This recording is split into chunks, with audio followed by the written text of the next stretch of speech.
Welcome to the Whiskey Chasers, where we talk about our passion for whiskey and its history, either amongst ourselves or while interviewing distilleries, all while enjoying a glass. I'm Steve. I'm Nick. And I'm Chris. Please enjoy responsibly while enjoying this week's episode of the Whiskey Chasers. Happy Thanksgiving, all. Yes, happy Thanksgiving. In the spirit of Thanksgiving, we have all brought our own bottles. And so this is not going to be a typical episode. We've all got our own and incite some sort of a memory and something that we are thankful for to discuss. So we're going to get a little bit more personal in this episode. So those that listened to the Liberty Poll episode, I don't know if you've listened to it, Chris, or not. I have not. Oh, okay. Not I'm that pretty sure one. that Steve has. Yes. So we talked a lot about bottles inciting a memory, bottles carrying a memory, and why the whole idea of why do we do what we do? Why do we choose a drink that we may or may not enjoy, and then we try and we're like, oh, what? This reminds me of this or that. Steve made a comment that your family's not big drinkers. You didn't grow up as big drinkers, but there's bottles that you have that you're like, what the hell? Like, how does this remind me of growing up when we never drank growing up, right? And we've always talked about in the podcast, like different bottles inciting a memory, or you taking us on a journey, Chris, right? So thought it'd be fun to have our own bottles that we have in our collections that incite a memory or have something tied to it. They were like, we may never finish this bottle. And if we do, we may have to replace it or not replace it, depending on that memory or depending on what it was. Or even if you did, it might be different from what you're experiencing at that moment. Right. Yeah. And I think it's something that we always talk about, but it's never something that we've gone in depth on.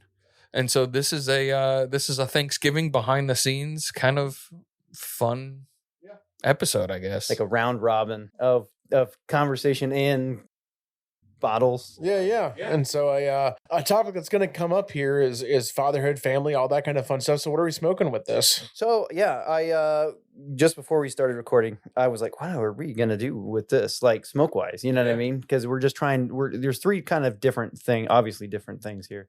But this was something that I've been holding on to for a while, since 2017. It looks like it's a big bulge. Look how like swollen it's impregnated. I think it's ready to pop.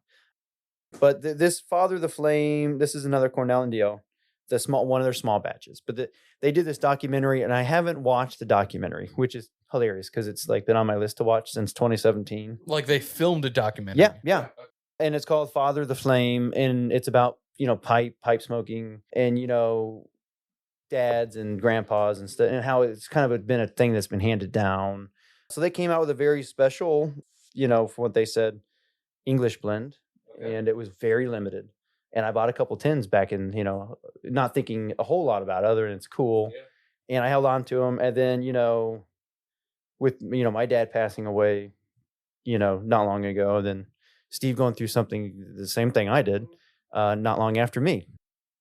And then, talking about memories, spirits past, present, future, Christmas, Thanksgiving. It's like all comes together. Right. I think that this would be appropriate. We're going to crack it open, see what it's all about. Now, have you ever had this before? No. It's something I've been really, really waiting on because people did devour this. They loved it. Yeah. And it's not something they're ever going to make again, I don't think. Right. Like there's some things that they come out small batch and then it comes back out and comes back out. This is not. I think this was just for that documentary, and that's that, and that's it. So, yeah, and it's all I know is it's in English. Can you imagine a distillery coming out with a blend or a special release just for a documentary? And I'll have to look and see if I can find this documentary and like where it's available. If it's someplace available, I'll link it in the show notes for anybody that wants to watch it. How would you like to pair a feature film that explores the history, craft, and spirit of pipe smoking with a quality pipe tobacco? That's what I said. I would like to do that. I would like to do that. Sounds right up my alley. Yes. So let's listen to the pop on this bad boy. Oh, that was a good hiss. That was a decent one. It's like a Bush Light. Yeah. A Bush latte? That's English, all right. Oh, wow. So you've never seen this or anything? She a little moist? Well, no. It smells like a really dark English, but it's a very light looking. It is very light, yeah. Tobacco. Like there's some dark Latakia, but not as much as I would expect based on the smell of this bad boy. And do you know what's in it? I mean, I know the typical components in English, but I don't know like what this one like the proportions for this one or anything. And I don't know if it says it on the tin. I don't think it does, and I don't know if they really released a whole lot of it. And English blend done in the traditional way, no topping, no flavors added. Red and bright Virginias and a healthy dose of Latakia, straight up. That's what it is. This was 10, so they made 2,400. That's it. And this was 10, 615. And I think I'm going to smoke a corn cob. A Bing corn cob. Ooh, a Bing. And while Chris is packing that, I think it's appropriate to start with you, Nick. Okay. So people are going to be like, it's a cop-out. So the club did a barrel pick with Journeyman. And this is the bottle that I sat and tried to figure out, what am I going to take, right? We're talking about memory. We're talking about inciting a memory. What are we going to bring? And so I don't know that very many know the story behind how we started the club that then started the podcast. Right. Which is kind of ironic to me. I don't know how much of an irony it is to Chris, but the idea of the club started in this room. And in fact, I'm pretty sure it started in these chairs. So it was before Henry, before your firstborn. And we had both had really crappy weeks or months. And I don't know why we got together, or how we got together, how the wives approved it or allowed it, whatever that is. I don't even remember what bottle. Yeah, I don't even know what bottle it was that we were drinking.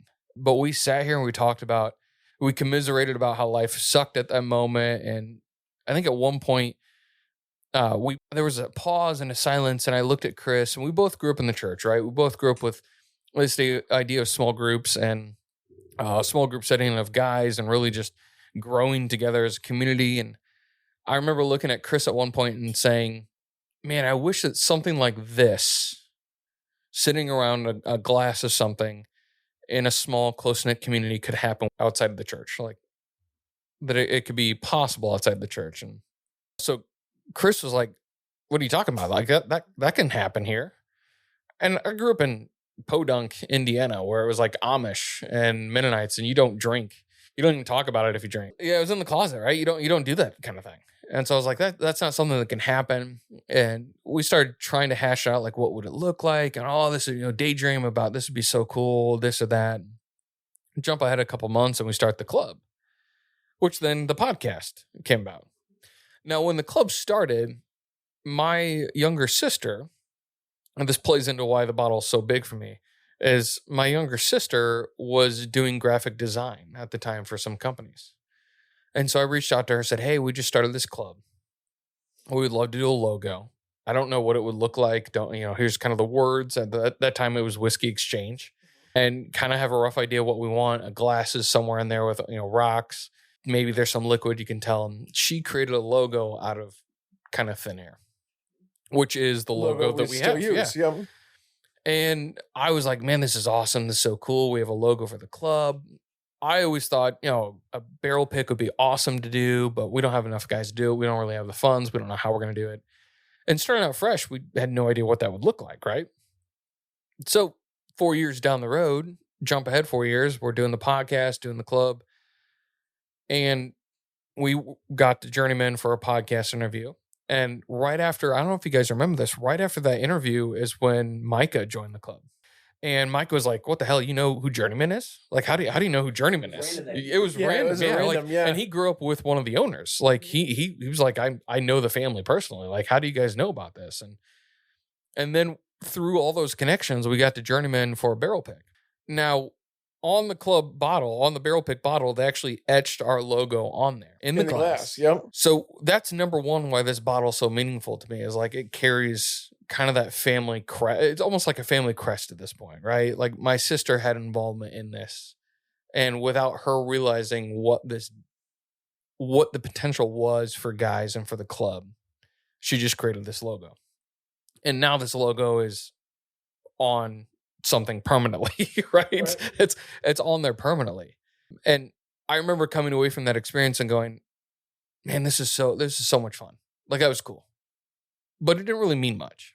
We got our bottles late November, I think, like maybe early December. And I refused to open a bottle of mine until I went to go to my family Christmas. And the main reason for that was I wanted to open it with my sister, who had involvement without her realizing had a hand in this. And I'll never forget, we actually sold majority of the bottles before that family Christmas. And my family doesn't really drink whiskey. And I decided to open the bottle with my 3 brothers and my sister. And my dad wanted to try it too. So like everyone in the family was like, this is so cool. Like this, 4 years ago, you had this idea and we didn't think it would really go anywhere. And out of those 4 years, you now have 8 guys that are like brothers that rely on each other, that want to be around each other, that want to talk to each other and do life together. And this family had, while we weren't understanding of it, have been a part of it the whole time. Out of that experience, that was the first bottle I've ever opened with my family, period, and with my brothers. And for all of them to try it, and then 2 of them be like, hey, how do I get my hands on a bottle? I was like, oh, crap. Like, we've already sold a lot of these. Like, I don't know if I can find one. I don't know if I can find 2. And we finally found 2, and for them to have it on their shelves, it's a trophy bottle, but they pull it down for significant or special people that come, guests that come over, of like, I want to talk about this moment. I want to share this moment with you. It seems like such a cop-out to bring this bottle as like that memory, but there's so much that's tied with this bottle that I was like, man, I can't pass this up. Like this is one of those bottles that I have traded bottles with Chris for to get another one. Because I was smart and ordered a case. Yeah. Right. It's one of those that I don't ever want. I really want to open. I don't ever want it to leave.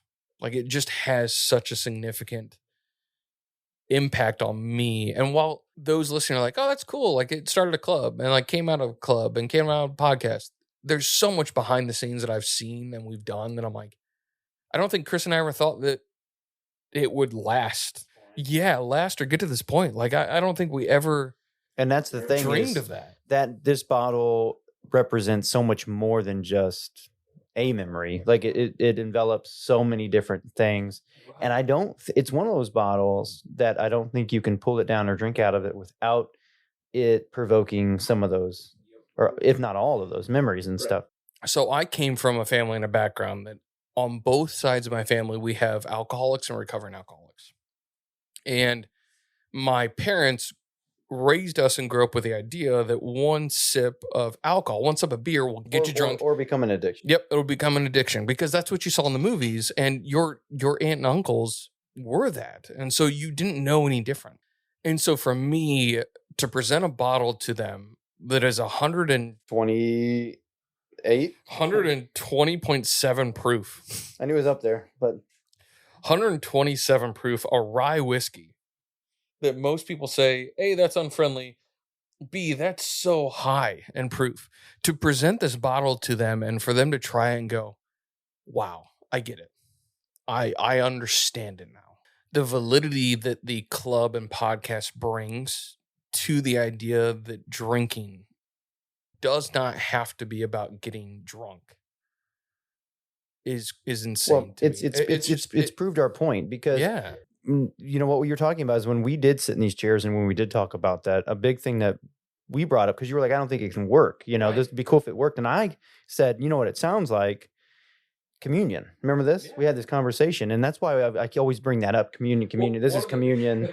But that's really what the club is. When the guys get together, and it's like we use the bottle as a catalyst. That's we've always said that.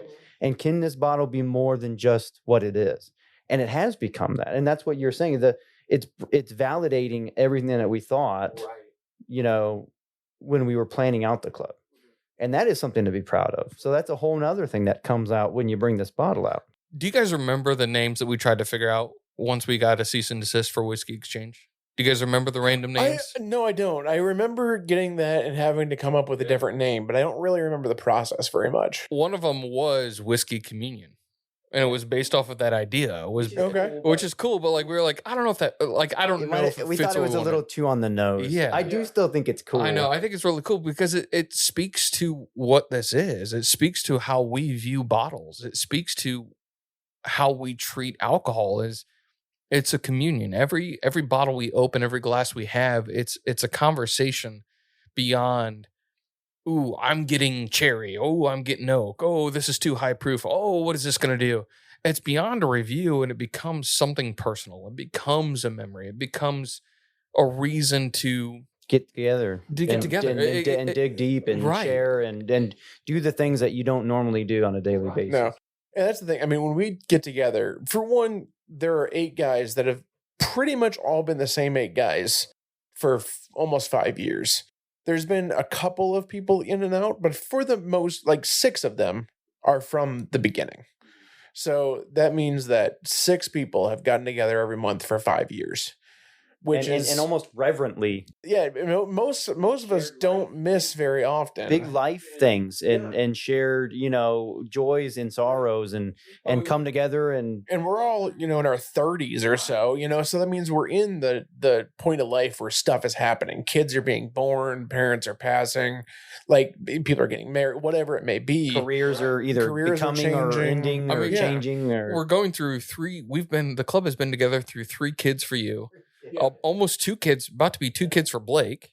We've gone through Cody getting married, and Cody will be leaving by the time. Hopefully not. We're trying to convince him now. In the next year or a couple of years, he'll be moving on. So we've gone through guys changing jobs. We've gone through guys having kids. We've gone through guys having more kids, and then we've gone through guys of getting married, and then some. And it's been so much fun to watch because of that. Like you talk about guys getting. We have had 4 guys. And almost 5 years now that have said not for me and walked away.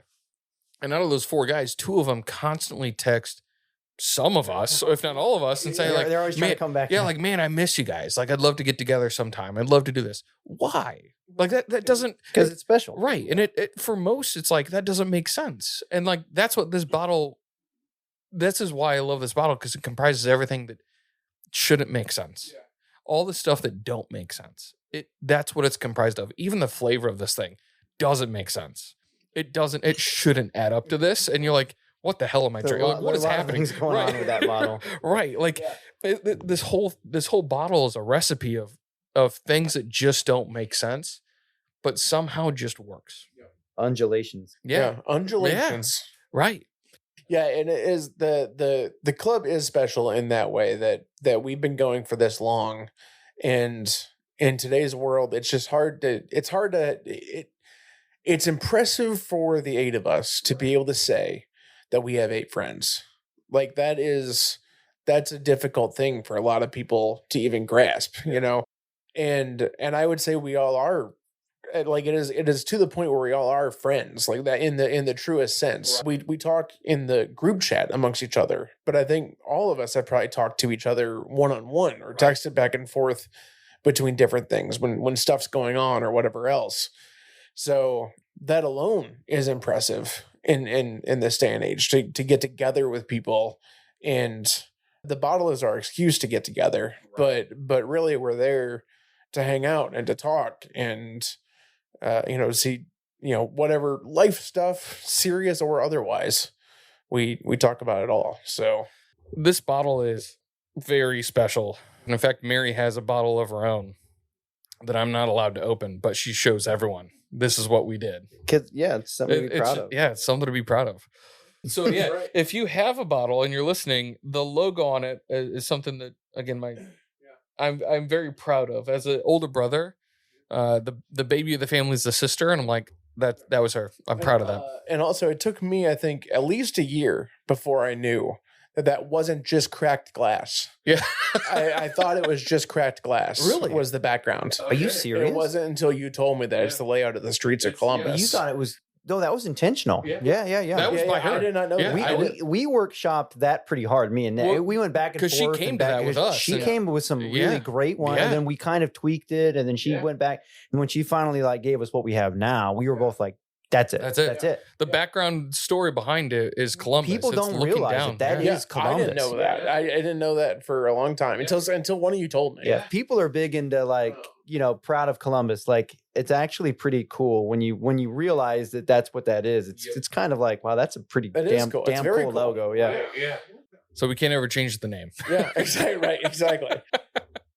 And when you open a club in your town, are we going to change the glass? Well, Are we going to change the layout? That's the fun thing. Every chapter gets to decide, but change the street layout to they get to keep the name Whiskey Chasers. They get to tweak it. Yep, but they get to decide what's the background. Like it could be theirs. It could be. They get to name their club. You know, because we're the Whiskey Chasers, but we're the Founders Club. The Founders Club. That whole idea. Not to peel all the layers, but all our secrets, but basically, you remember this, Nick? It came from Sons of Anarchy. Because I was a big fan. My dad was a huge fan, but I was like, it's just like motorcycle clubs. Like they're all the Sons of Anarchy, but then you have this chapter and you have that chapter. Didn't you even talk about the patches? Yeah, the patches. Yeah, on their cuts. Yeah. And I was like, they all get to kind of change their patch up, but it's all underneath the umbrella of the big, the big club is the Founders Club. You know what I mean? Basically, they're the originals. Which I still to this day feel very uncomfortable telling people that it's the Founders Club. I just, for me personally, I'm like, I didn't pick the name. They're like, where'd that come from? I'm like, we threw out the idea and we said, what do you guys want this chapter to be named? It couldn't be anything but the Founders Club. And everyone else was like, the Founders. We have to name it the Founders. I'm like, in my mind, I'm like, can we name it something more humbling, please? Just chapter 1. Right. Can we name it something more humbling? I don't think the forefathers of this country were really kind of upset with it. You know what I mean? Hell, they have their pictures up in stone at Mount Rushmore. Some of them, like, I don't think we're that bad. We can be the Founders. Yeah. It's like we have our name or our faces in the etched glass or anything.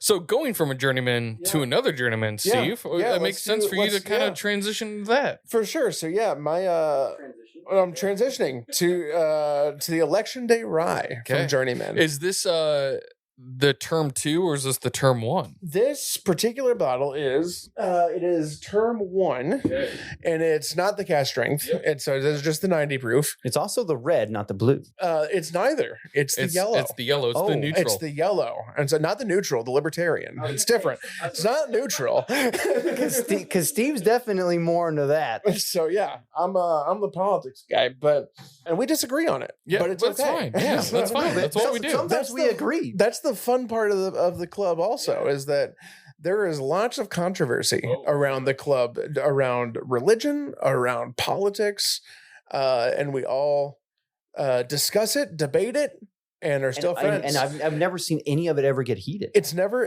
gotten heated, which is weird because I'll get more heated with my family, but I've never seen anybody be it's almost like, well, I didn't know you thought that way. That's interesting. You know what I mean? We talk it through, and then we move on, and it's like discord's allowed. So discord's allowed. But that's not why I picked this bottle. It was not election based. There is no libertarian in the White House. So no, this bottle is in memory of my father. So dad passed away back in June. And it was unexpected. We didn't know that was going to happen. That was, I think, in one of the podcasts, we were like, yeah, Dad's going to the hospital to get this thing done or whatever. And then it turned into a lot more than it was. So, and he passed on. But thinking about memories of all this, every year, Dad and I did a trip someplace. And a few years back, we went to Indiana Dunes to camp there. And so that was a new national park. We wanted to check it out. Amy and I had been there once before. Dad had never gone. So we needed to go there. Dad's health was not great. And so he the long hikes and stuff, when we started doing this yearly trip, it was like backpacking. So it was, a little more intense and all that. And as time went on, we switched to camping, but we did quite a bit of long hikes and kayaking and all that kind of stuff. By this point, we were just camping, and as camping at a state park, we'd go for kind of longer hikes, 4 or 5 miles, whatever, nothing crazy, but not around the block either, but on this trip we decided Journeyman's right here. It's right near there, and that was the Valpo location. Yeah, the new spot. It was right when they were opening. They were barely open, so I was there right when it opened up, but like I said, it's only halfway open at that point. And they were giving samples of this, and Dad and I tried some, and it is the only glass I ever had with my father. So Dad was not a drinker. He never drank. So with the exception of a White Russian at a wedding. That is so awesome. This is the only thing. The dude abides. Yeah.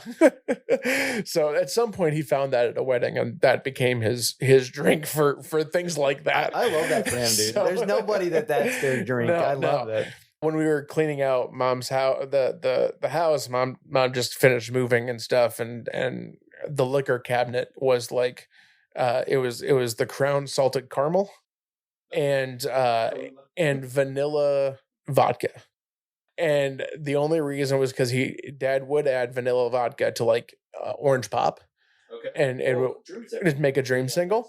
I always say, I grew up, like I said, not drinking at all, but also, if I went to my grandma's, who as far like barely ever drank, but we would have grasshoppers like every time we went over there. It was just a mint milkshake with a shot of vodka. Cream de mint with the. I mean, that's all it is. And so, that's actually a good drink. Cream de mint, which is like a super liqueur, and then a little vodka and some milk or whatever. And then it was a milkshake. Ice cream. It was a mint milkshake, just happened to be made with cream de mint.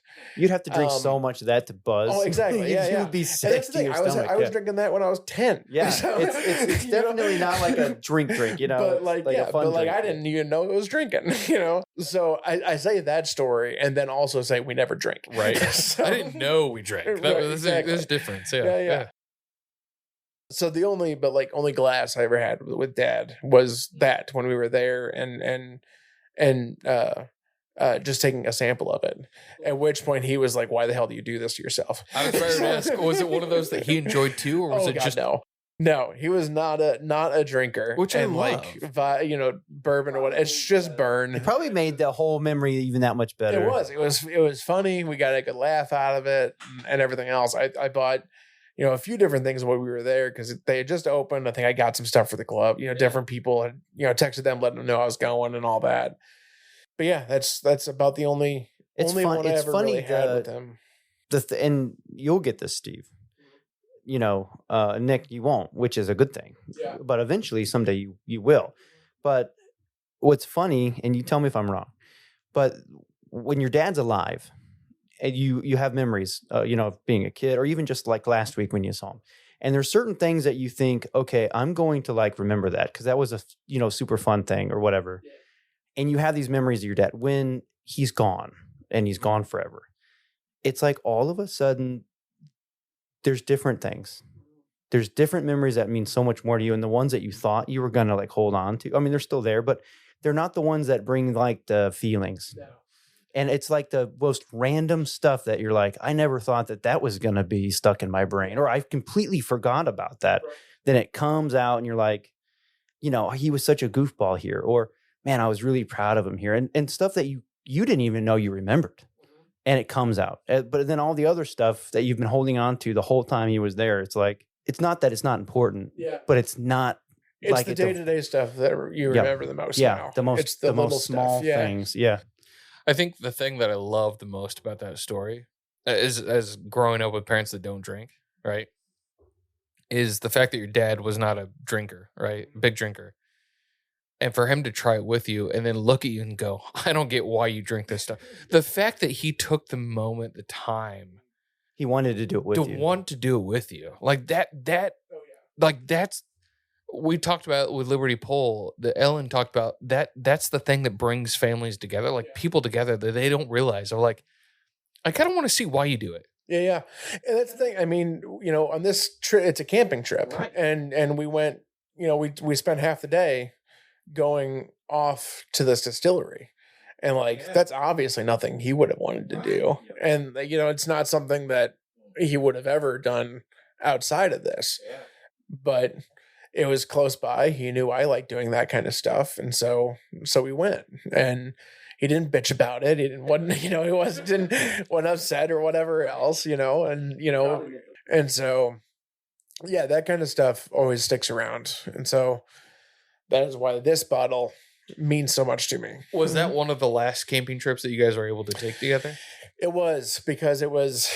I was trying to remember the years for all of this stuff, and it's. I want to say it was 23 that we did this. And 24, we never got out there or anything because just life got in the way. And that was the problem for a lot of these camping trips is we tried to go for a little bit longer, closer to a week, not really just a weekend, but like at least 4 or 5 days, make it a longer trip. When we started this, we started it because my dad and my cousins used to go out to the Boundary Waters out in Minnesota.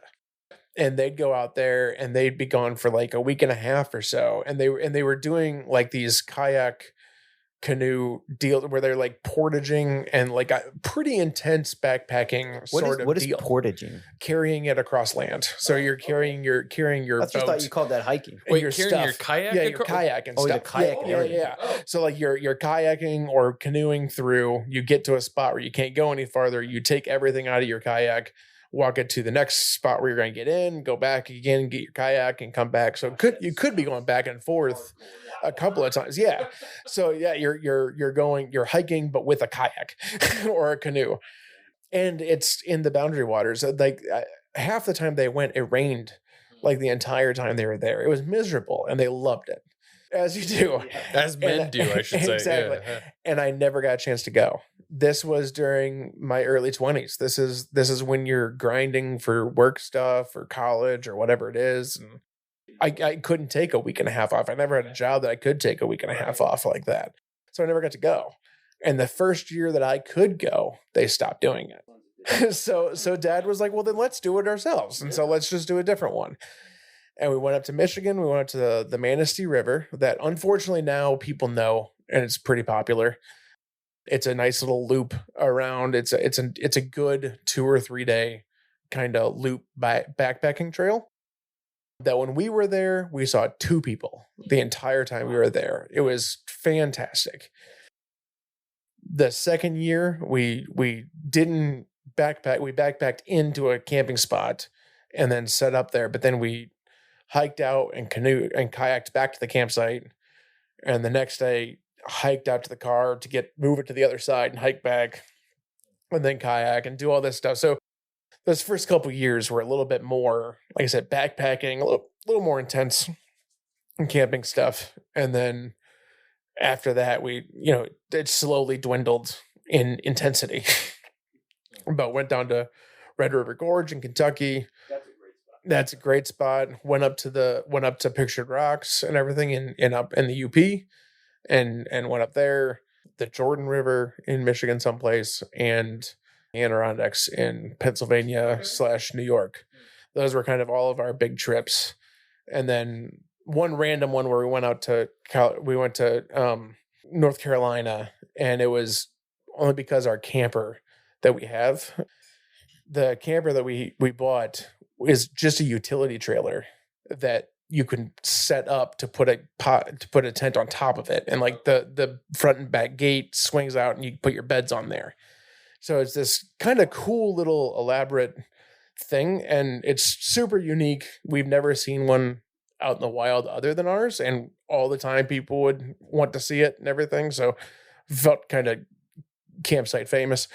But it was like $300 to ship it to us, but we figured by the time we drive out there and come back it'll be about the same. Let's just make it a trip. So we went out and then camped in it on the way home. And so it was kind of a cool little random trip we did there the one year. I don't want to bring it back to the club or the bottle, but we're talking memories. We're talking this inside in a memory. I don't know if we've ever talked about this before on the podcast, and we can cut it off if you don't want to talk about it. Is it getting heavy? Are we getting heavy? I knew it was going to happen. I'm very curious. So the Saturday after your dad passed, why did you come to the club cookout? I remember walking in the house. You walking in the house and me looking and be like, "Steve, what the hell? What are you doing? Are you doing here? Yeah, what the hell are you doing here?" Yeah, surprised. Dad died on June 19th, which I think was a Thursday maybe, and then that Saturday was the cookout. And so at the end of every year we do a cookout. End of every year, because our club, it begins in July. That's the new year for the club for our bottles and stuff. But we do a camp out or a little cookout there that during that time. And I had been home for those couple of days after Dad passed and staying with Mom, making the phone, checking Dad's phone to call and text everybody that had reached out to him. So he'd been in the hospital for a couple of weeks and was kind of touch and go on responses. He wasn't in life-threatening danger until like the day before. So there was, lots of people that had messaged him, but nobody knew it was as serious as it was. So going through and calling everybody and talking to people and doing all that, and it puts a drain on you when you're doing that. So my sister was coming over and kind of relieving me to stay with mom. We stayed with her for the next week or so afterwards, just to kind of make sure somebody else was around. And the club and being able to come back on that Saturday like that was able to, just like I said, see everybody, get kind of talk to my people versus talk to Dad's people. The reason I ask that is we talk about bottles bringing up something more, meaning something more. And that bottle meaning the last trip you remember with your dad. That's pretty, as someone, the only one in this room that I can say I still have my dad. That's pretty, that trumps mine. It's cool. It's I'm glad I have it for that purpose and to think about him. And it's by no means my favorite bottle, but it's memory provoking. But the memory provoking part of it means that, I'll always have it. And, it's about half gone. It's not one that I reach for very often, but, I've already kind of decided that I'll continue kind of the camping tradition like that. That's always been something I enjoy myself, but our trip was always around his birthday. And so his birthday is July 15th. So it was, right around there is usually when we would go. And this was our last big trip. We'd done a couple of weekend things. We have a family reunion every year that's a camping related. It's like I'd been camping with him since then. But that was our last, just the two of us camping trip. And so, it's the memories around that are really good because of that. And because Dad, he never, it's not like his health failed him necessarily. He was unhealthy, but he wasn't like, degrading in that way. So, so he was still very capable to do a lot of stuff, which was great. Yeah. So this bottle was pretty helpful in that, and it just made a good memory because of that. And with that, the biggest disagreement my dad and I had throughout life was work and career. Dad at the age of 18 went into that factory and he was going to retire there. And that was the way it was. And I am the opposite of that. I changed jobs every year. I moved every year. My dad never lived alone. He went straight from his parents into moving in with my mom and them getting married. So there was very little, and and that house is where they've lived since then. So there was not the change kind of thing that I always craved. I had a lot more wanderlust in that way for that, and then he didn't. And so when he passed, and for the funeral, the entire department called out and came to the funeral. Yeah. So that essentially wing of the factory closed. And everybody came, which none of us expected that to happen. They came to the calling hours the night before, which we did that. We kept that in mind when we did the calling hours, was what time to do this to make sure people could come, and then to have them all come that next day. His boss, all the line people, whatever, everybody essentially all called in sick that day, and came in, which was a pretty big testament to the culture and the people there. Yeah. Or also to your dad. Yeah, exactly. Yeah. And so factory workers will bitch and moan a lot about their jobs. I think that's kind of maybe a requirement. but when push comes to shove, they certainly had each other's backs. So I definitely have a lot of respect for them in that way. Yeah. And to Dad's point, to Dad's credit, he, had enough of an effect on people that his boss was also there. So, and so that was helpful too. But yeah, I wanted to come to the club because I wanted to see my people and kind of commiserate with them. And I don't do grief and personal stuff super well. Well, I shouldn't say I don't talk a lot about my grief and everything. I'm a pretty internal kind of person. I think a lot of guys struggle. Right, exactly. It's a common thing. Yeah. But to know that Chris had recently gone through it with his dad, to know that, other people in the club had been through similar things or at the very least would have some appreciation for it. I felt like it was important to get there and talk to people. That's actually some of what I was going to hit on too. Yeah. And with my bottle too, it kind of brings that back. Yeah. What bottle did you bring? Introduce your bottle. Yeah, mine. And then you got your glass fully drank, by the way. We'll talk about the pipe tobacco too here in a minute. But I think it just segues right into mine. So I picked. It was hard to choose because there's so many bottles for me, especially right. That I'm gonna be like, this has a memory of his, this has a memory of this. Like, I almost don't think I have anything on the shelf anymore that I'm not like, yeah, that's got a memory of some kind, because for me that's more what it's about. I feel like that's for you and me. Like I give you a bottle every time a kid's born. Yeah, exactly. Well, and I thought about picking one of those, but I did pick this one for more than one reason, and I don't know if you realize that. I don't know. Probably you probably have no idea, Nick. But it goes along with what Steve was saying, and I didn't know you were going to do that. But actually, this bottle is Caribou Crossing. So this is a bottle that I've been like, before I got it, I was so excited to try it. Before you go, is this the one that Kurt gave you or the one that I gave you? No, this is the one that Kurt gave. Kurt gave you. Okay, all right. So actually, like, I don't know if you've noticed, but like, it's been like, I haven't touched it since he gave it to me because it's still like, that's where he gave it to me. So actually, I think we tried like a sip of it. And then I've had it one other time, and then now tonight. We always wanted to try this because this is the Canadian version of Bland's, basically. If anybody knows Caribou Crossing, it's always, but I'm a Canadian guy. So for me, I was like, this is it. And cool story was we went to Jill and Kurt's and they have a ton of crap, like a ton of stuff and so much stuff. And I got to try so many great things, but I was so excited about Caribou Crossing and I can almost see like Kurt's face. He was like, okay, you know what I mean? Like I got all this stuff and this is what you're excited about. But for me, it was like the idea of it, right? And I was so enamored by it and I loved it so much that he, as we're leaving, he gives me this bottle. And I'm like, dude, you can't do that. Like, it's like a half full bottle of Caribou Crossing. Like, I can't believe you're doing this. And I was very touched by that. It was very cool. That's a very special memory because Hudson had just been born. He was pretty little. And Henry was, still pretty little. Yeah. And we were, on the jet skis. Yeah. And I got sick like the end of that, and I had to call off work, and we had tubing. But me and you split one of the best bottles of all time. Oh yeah, I still have the bottle. That we literally. So we drank a ton of stuff, and then we drank that 4-gate. It was a great night. It was a great weekend. It was a lot of fun, and that was before my dad died. So what was interesting is to Steve's point, and this is actually that's not the memory I want to talk about. The memory I want to talk about is the fact that this bottle comforted me.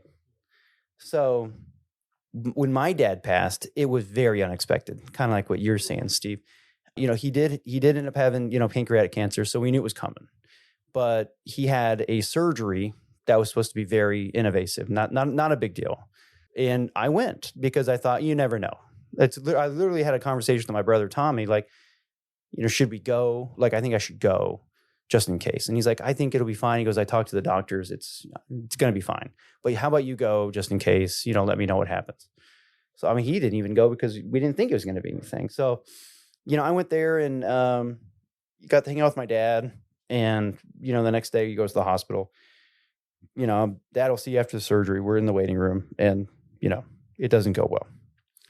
And that was it, and that was a tough day.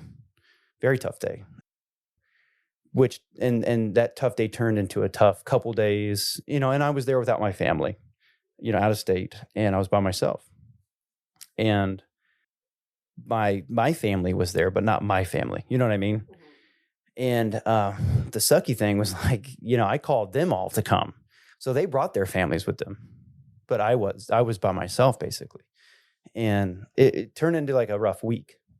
I was there for like a week. And I was only supposed to be there for like 2 days. And this was the first thing I poured when I got back. When I got back and I, had some time to myself, and I poured this. And what I wanted so badly there was normalcy and comfort. And I didn't get it for like a week.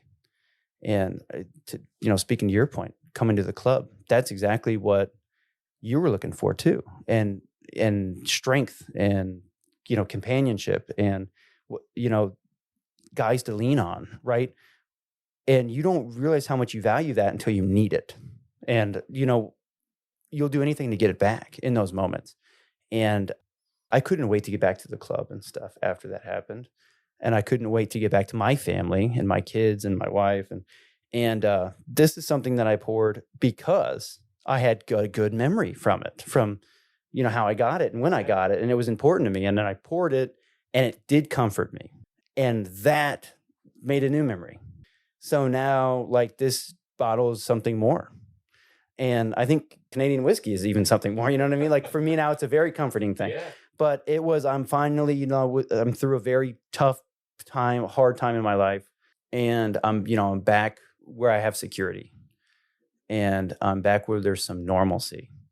And, I was super vulnerable. And now can be a little bit more at ease, right?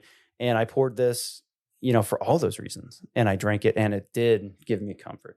And it did invoke those memories of that trip we had, And but now when I see that bottle, I think more of like home. After something tough, like it's special, And that's the memory that I wanted to talk about, because that one actually is not one I expected to have, but I can't not think of that when I see this bottle now. And I think it's it was such a nice gift, you know what I mean? And it was such a nice time that we had that I just wanted to reach for that in that moment. And that's what I got out of it. And now it's become this like feel good bottle for me. So that's why, like this. And I think that I'll always strive to have this on the show, and that specific bottle too. So I think I feel like I would dump my other one into this. Yeah. Well, I mean? So I find it fascinating. Steve, you brought up an interesting point in your bottle, that it's not the best bottle that you have. Yeah. I think it's fair to say with that, we all have really good bottles in our collection. Like ones that we were like, this is our top shelfer. I don't know that any of us brought that bottle. No, and it's to the point of whiskey being a memory. I don't even grab my best bottle that often. I grab the bottle that's speaking to me on the memory that I'm trying to invoke, whatever that may be, or the mood that I'm trying to create, whatever that is. And so, the whiskey helps create that mood, whatever it may be. And so if I'm aiming for an outdoorsy kind of feel, then it's usually a scotch or a rye or something with some body to it to think about, and I'm going to contemplate it. And then if I want some easy drinker, just because I'm really more looking just to relax and just chill out, then I'll go for some easygoing $40, $30 whatever nonsense bottle. Just some bourbon, just some regular old. just some bourbon. Yeah, and so the whiskey does impart the feeling, whatever the feeling is that you're aiming for. That's I've always said, this is the paint on the canvas, right? Yeah. It's not the brush, it's not the canvas. It's not the studio, but it is the paint a lot of times. I remember having a conversation with my mom when I finally told her we're starting this club. Yeah. And her biggest question was why? What good will it do, right? And that's coming from someone that has several recovering alcoholics in the family. And not on the Amish side. Not on the Amish side, yeah. I made a comment to her. There's something about guys. When you get around a group of guys and you get a glass of something, it doesn't matter what's in the glass. You can never even drink the glass. But for guys to see, ooh, Steve has a glass of something in his hands. Oh, Chris has a glass. I don't care if you're drinking the glass. I don't care if you're sniffing the glass. I don't care if you ever touch the glass. But the fact that you have a glass, I now feel like, okay, I can have a conversation with you. And we can go pretty deep. It drops your guard. It's an immediate icebreaker too. Yeah. It is just, hey, what are you drinking? Right, exactly. And for her it was, well, that's because all of you are drunk. And that was the hardest thing to explain. No, it's not that. It's Nobody gets drunk. it's the idea of even the crappiest bottles. We sit there and we try them and go, oh my gosh, this is terrible. What did you do today? How did today go? And like it changes the whole perspective on a crappy bottle that the next time you try, you're like, oh, we had this conversation about me last time having the struggle, going through this. And the guys really sat there and went, that sucks. Yeah. It becomes something more than what it was intended. And that's even bad bottles have a place on my shelf. I have a bottle of Cleveland, and I have the bottle of Cleveland because of the story. Yeah, that'll invoke some memory right there. Yeah, and some actions, really bad ones. It's the story, and I have it, and I pull it down for people that are whiskey drinkers. I pull it down for them, and I say, hey, first things first, you know anything about this? And if you don't, try it, and then I want to tell you a story. Then we're going to talk about it after you try it. Yeah, I want you to try it first because maybe you like it. People like it for some reason, so maybe you like it. It's got a whole hour of age on it. And if you do, then I want to talk to you about why I disagree, and then we'll have that chat. And it's the step one, and then after that it goes into how's life, and then from there deeper into that, and then what is life. One of the things I loved, so I met with Ryan from the club this past weekend, and we talked about, he mentioned, I listened to part of Liberty Pole on the way here, or since the club. And so we started talking about that, and he looked at me and goes, man, the relationships that you guys have built for the club and for the podcast are insane. The relationships with the distilleries. And I looked at him and I said, well, they're not really that insane when you think about it. Pretty natural. Yeah, pretty natural. We're nerding out with them about what they enjoy, but at the same time, we're just open.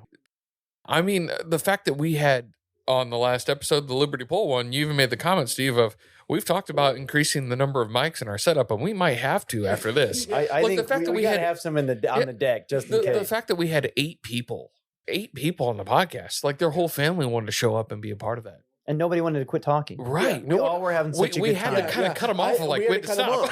And so that's the second time we've had to do that. Yeah, both of those episodes we had to cut short. And then after everybody agreeing that we only had a certain amount of time for them and for us.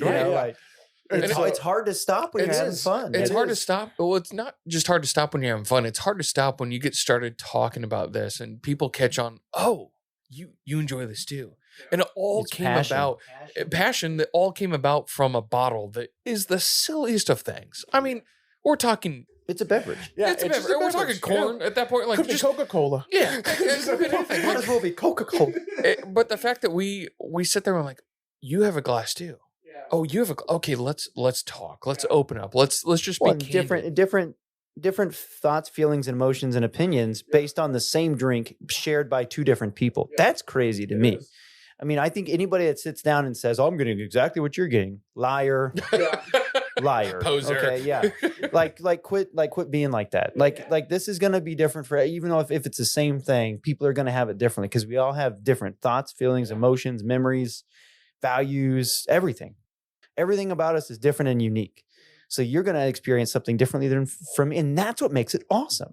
Like, let's talk about that, like that's really cool. If we all had the same experience, that's not cool. Like that's boring. That's a 5-minute conversation. Yeah. This tastes like this. You agree. You wouldn't even have to suck. Yeah.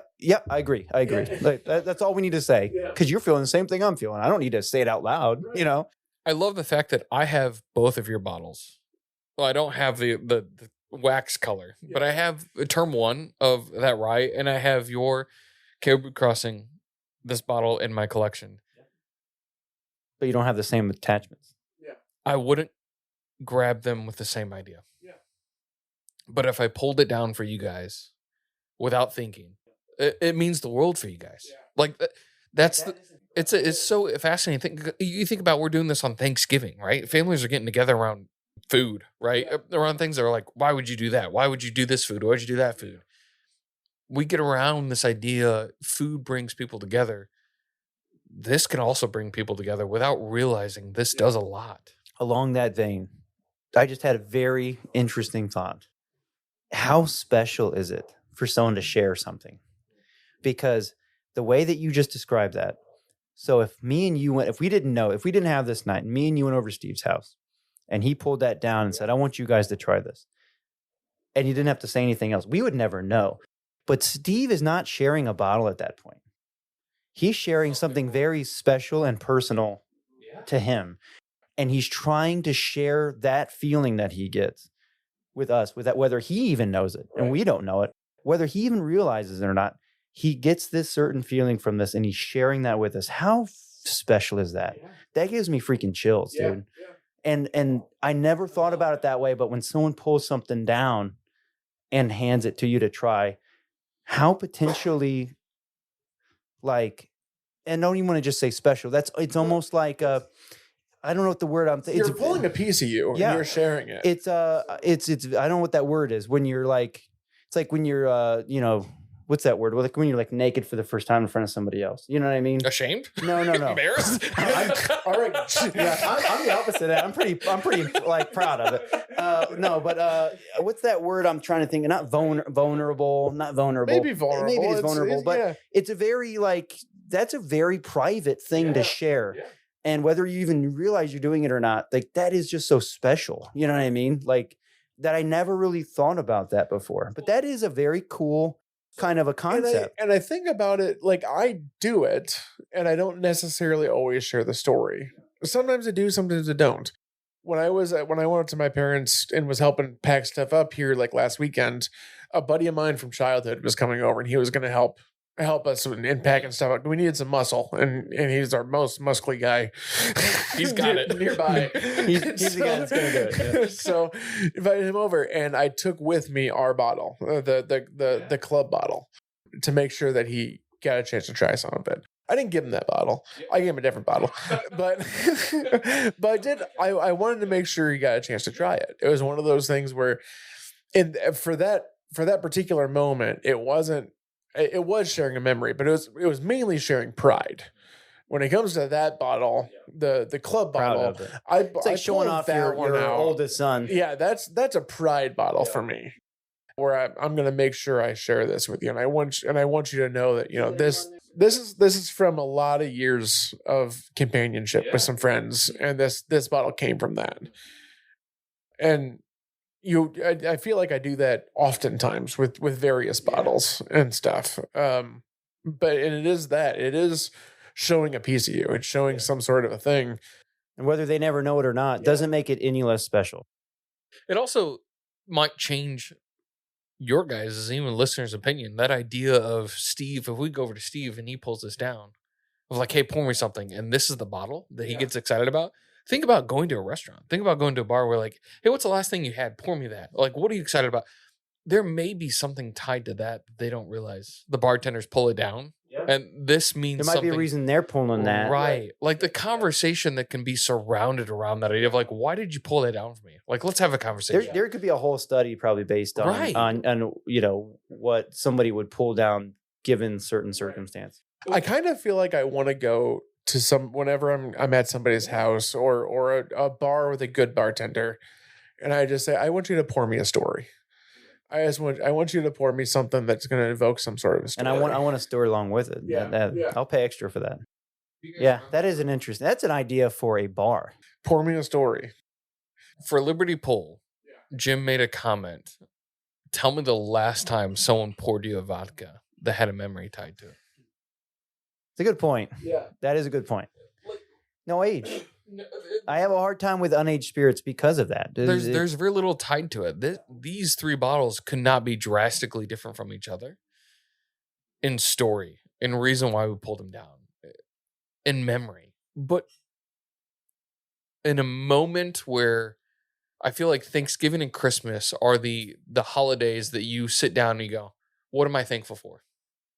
Or we used to go around the table and my dad used to ask us, what are you guys thankful for this year? And as a kid, I'd be like, well, this is the dumbest thing ever. Christmas is coming. I don't know. But I remember it started because both my grandparents, we always prayed before a meal. And before the prayer, both of my grandpas would look at everyone, and it was a very large family, right? 20 plus people. And they both grew up with 11, 12 siblings. Depression. They grew up with quite a bit of stuff going on. And not once did they sit there and think, I'm going to have a family tree that extends this far. They were probably blessed beyond what And they not ever just- expected. Not just extend this far, but all want to be together. And I always remember around this time of year that that's something they always said to the entire family. And as a kid, I never understood, never got it.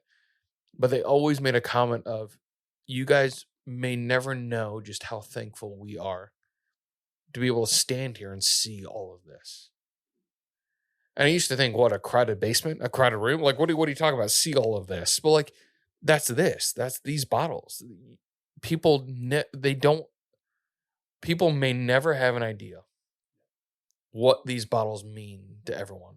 Well, and I think that that's so cool. And that's why it's so important to have not just a bar, but like the idea of having like a shelf of memories, basically, up there is so cool to me. Like it almost makes you want to not have anything except for that.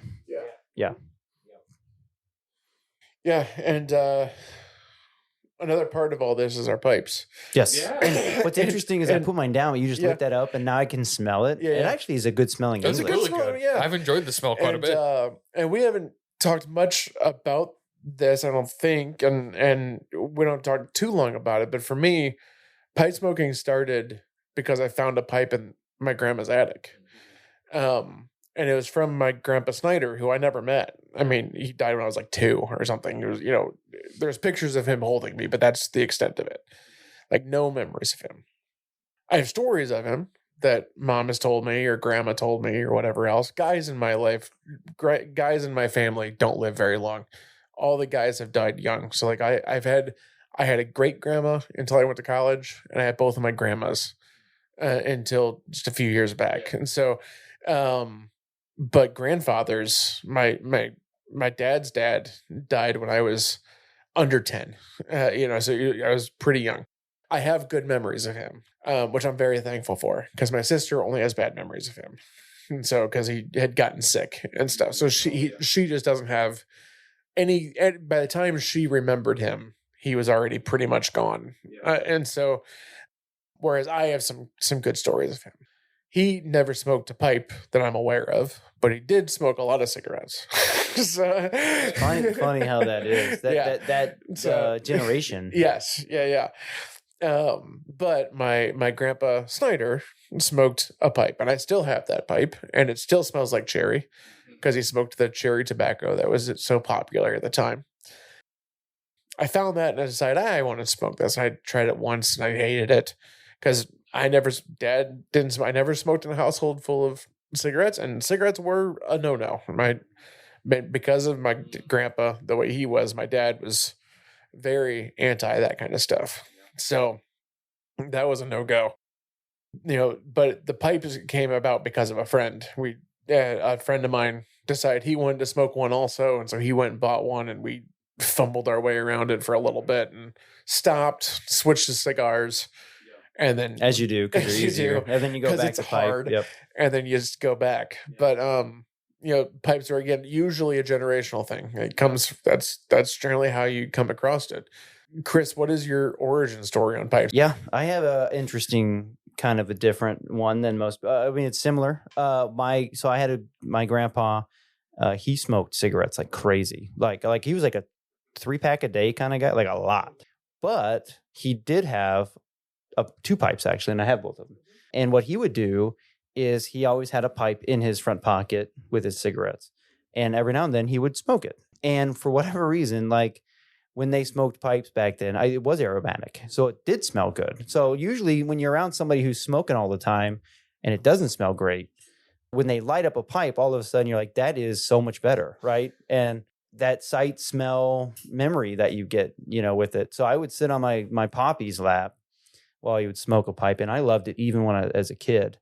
Like, I would ask him, Poppy, can you smoke a pipe? Like, that's how much I liked it. And what's interesting is I was probably 10 when he died. And it was one of those random things. Actually, he died of pancreatic cancer as well. My dad went out to California and he died. And when my dad came back, I could tell it had changed him. But one thing my dad did was he brought these 2 pipes back and he gave them to me as a 10-year-old because he knew that's how much I liked to pipe smoke. Even as a 10-year-old, I was like, I like this. So I was a 10-year-old with 2 real pipes. And what was interesting was I kept these pipes very like proudly displayed on my bed. And when I would smell them or pretend to smoke them from the age 10 until I was 18. I literally had these pipes for 8 years and was every day was like, I'm going to smoke a pipe when I turn 18. Because it was like one of those things. We didn't smoke either. My dad was like, you got to be 18 if you're going to smoke a pipe, obviously. They thought I'd grow out of it. I literally bid my time. So I started smoking the day I turned 18. I went and bought a pound of cherry tobacco. You know what I mean? Like, and I'm out there smoking, and my mom was like, "Oh my gosh, what are you doing?" You know, and I was like, Mom, I remember telling my mom this. There's some people in this world that smoke, and there's people that don't, and I smoke. And she was like, "Okay," you know what I mean? But it never stopped. Yeah. I literally smoked, and like my siblings would make fun of me, and my dad. And you're 18 years old, and you're smoking a pipe. Yeah. And I didn't have friends that did that. I was like the only guy. And I was, I don't care if it looks cool or not. I like this. And I stuck it out, you know what I mean? To the point where all of a sudden, my brother was like, oh, pipe smoking is kind of cool. So he got into it. Then my other brother. So then all 4 of us were smoking pipes. And then my dad started, he started smoking pipes again. And actually in this room, my dad and I would watch TV and smoke pipes. When he would come to visit, we'd smoke pipes. So, and I remember my dad saying that one time, like, you just never, like, you always wanted to do this and you never quit. Like, you never, like, gave up on that. He's like, that's kind of cool. And I was like, yeah, like, I doubled down, obviously. But so a lot of people will say that, my grandpa or whatever, and then they got into it. It was one of those things, like, I knew I was going to do it. And I've been doing it now for, I'm 36. So you do the math, 18 minus 36. Yeah. I've been doing it that many years. And I've never stopped. I love it. Like, I love pipe smoking. So with that, the tobacco you guys are doing. This pipe tobacco, yeah, it is named for fathers and sons. Does it remind you? I mean, does it bring that memory about? I think the idea is it does, because like in English is an old world to it. The reason why they call English tobacco is just because in England that's what they smoked. It was a Latakia type tobacco, because really an English blend is not an English blend. You know what I mean? That's just what they call it. But I think it's an old world blend. So in that context, yeah, my grandpa never smoked an English blend. Yeah, neither did yours. Like back then, they were smoking frou like cherry and apple and God knows what.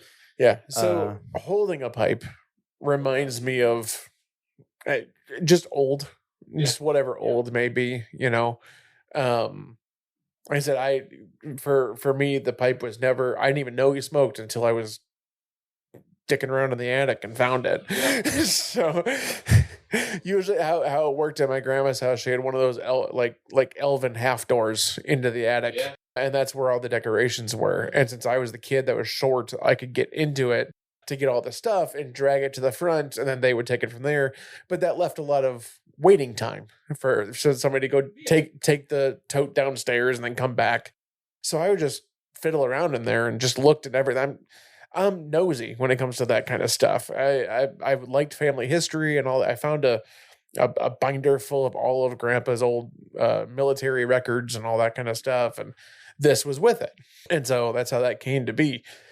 So it wasn't until I found it that I went down and showed it to Grandma, and she was like, "Oh yeah, that was your grandpa's," and it was an old Dr. Graybo. Just but back then those things were legit. Yeah. So it's not really necessarily a memory, but it is like an homage. Yeah, like it's a lost or homage. Everyone says an homage. Homage. Yeah, an homage to Grandpa that I never knew. So I think in conclusion, we're thankful for whiskey. Yeah, because of the memories that it provokes, and pipe smoking for the same reason. Speaking of, if anybody was curious, I was going to mention this, that the English itself is light, but it's got a lot of full flavor. It does. And it's a little spicy. It is. It's a little spicy. It's like there's perique in it, but there's not. Yeah, it's burning down really nicely too. It's been a really nice smoke. I understand why people went for it. It's a good English when it came out. It's not just nightcap. No, it's really not. It's not. It's a very good English. I'm excited to try to find this documentary. I wanna see if I can find it and watch it. I'd like to. We ought to watch it together. Yeah, because I'm real into documentaries right now because Ken Burns' Revolutionary War just came out. So I've been watching documentaries here lately. It's on PBS. PBS. So yeah, which is free. You can hop on the app for free and watch it. You can watch all 8 episodes to 16 hours of Revolutionary War documentary. I do like Can Revolutionary we get War on stuff. PBS? Yeah, it's free. Could we record ourselves and throw ourselves on PBS? Yeah, you know what? Legally? I don't know. I think if we talk to somebody at the Ohio Channel, I feel like we could absolutely have a show. Although I don't know if they would want to support whiskey and pipes. So Vices. Yeah, vices. With memories. There's With memories. memories. Yeah, Exactly. there's memories. Just Yeah. call them something different. Exactly. Yeah.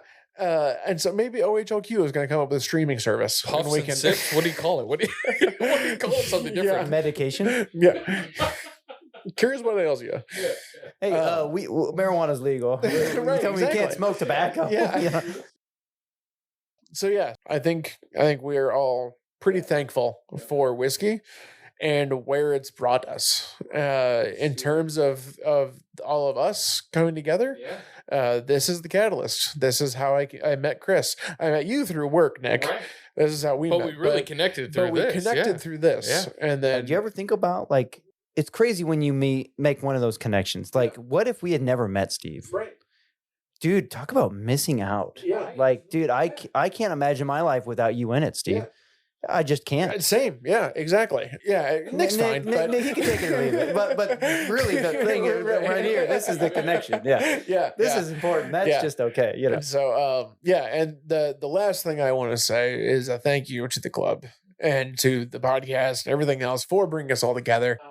You know what, Steve? We have to pause on that. Yeah. Chris and I would never have done this. In fact, I mean, even prior to the club, we had our wives saying, "You guys need to set up a camera or mics or something. You guys talk about it. everyone. You need to do this. You need to do this." We're like, "Why would we do this?" And then we started the club, and Steve Steve pushed goes, Nick, and then Nick and Steve pushed me. "Well, Steve came to me. He's like, what if we did this?" I'm like, "Cool. Let me What's ask a Chris." podcast? Yeah, I was like, I don't know what it is, but let's do it. I've Yeah. never listened to one. Yeah. So like, I still haven't listened to a ton. this would have never happened without you. Like, you thank us, but like, thank Right. you. Yeah. For the podcast part, sure. That's the only reason you guys are listening. But yeah, but for the club and us all getting together the way we are, and like I said, the friendships that are created from it. And I will always remember that Saturday coming back to the club.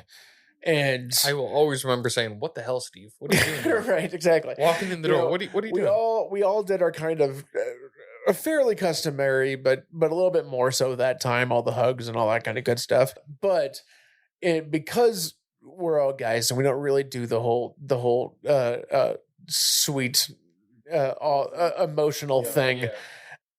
I was incredibly thankful for that day because my dad didn't come up very much. It was all very quiet. There is the customary, like, let me know if you need anything or we can talk or whatever. And I don't think anyone said that to me the whole night, but I knew that it was there. And I will just always remember talking as if nothing was wrong and talking for like ever with Cody that night about different stuff and knowing that it was there and available to be talked about if needed. But in terms of, like you said, Chris, just wanting a normal day, that was very good. That worked out really well for us. So thank the club and thank the podcast and happy Thanksgiving. Happy Thanksgiving.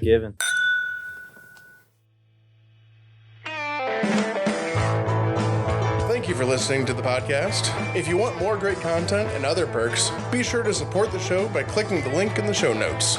We can be reached on our website, whiskeychaserspod.com, with any ideas for the show. Thanks again.